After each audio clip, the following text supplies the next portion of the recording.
Well, we've been here before, many times before. And in fact, this time last year with President Biden, he had attempted something similar, basically saying Israel had already agreed to a ceasefire, only to have Netanyahu essentially say no.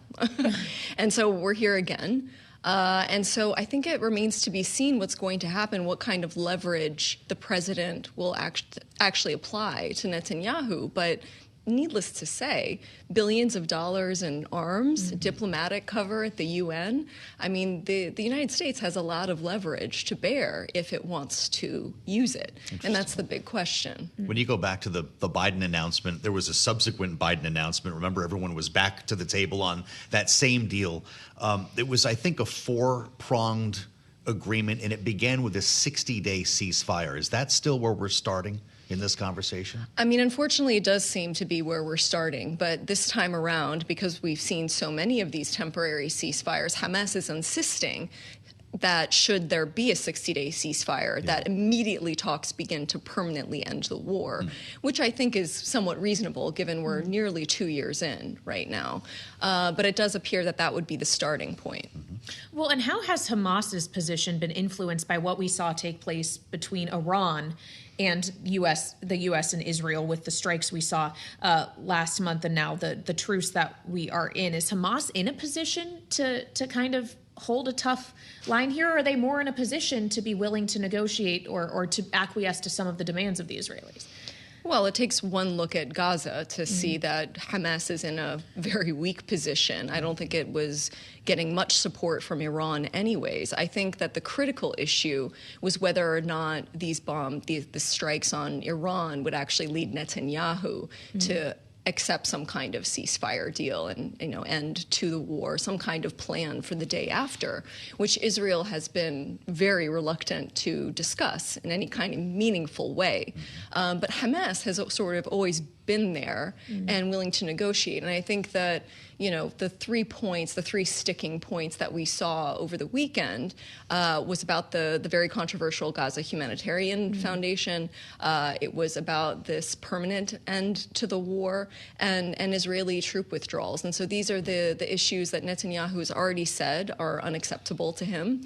And so, it remains to be seen. We're already hearing reports from Palestinian negotiators in Qatar that Israel sees a sticking point in just the free flow of aid into Gaza right now. So we're not in a really good position, I think, for Gaza, for Hamas, for Palestinians. I wanted to ask you about humanitarian aid, food supplies, gas, the things that are needed inside Gaza. Will that be part of a ceasefire? Because it hasn't worked out at any stage of this process to the level that we have been promised.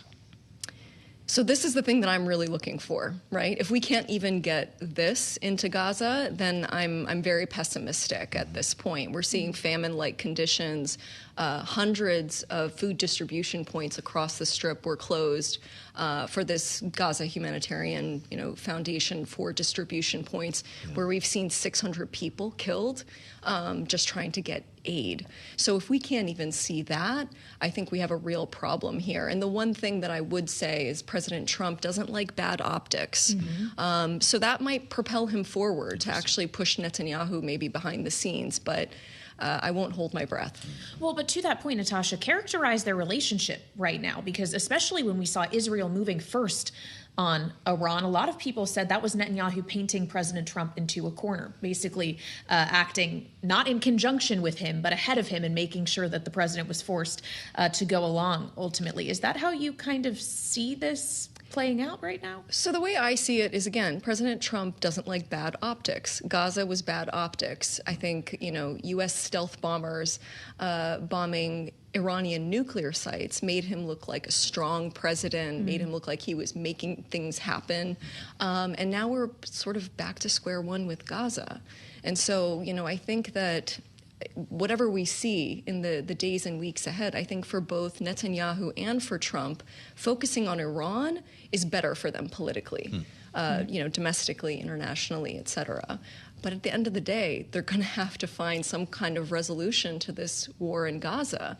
Otherwise, Israel's future looks pretty bleak too. There's a number of countries waiting to normalize with Israel. But again, there's this one sticking point. And, we know that President Trump wants the Nobel Peace Prize. So, maybe that's the incentive at the end of the day. Well, it certainly could be. He also wants Gaza to be the Riviera of the Middle East, as he's said, displace everyone and build condos. How do you reach a peace deal or a ceasefire with respect to the people who live there when that's your point of view?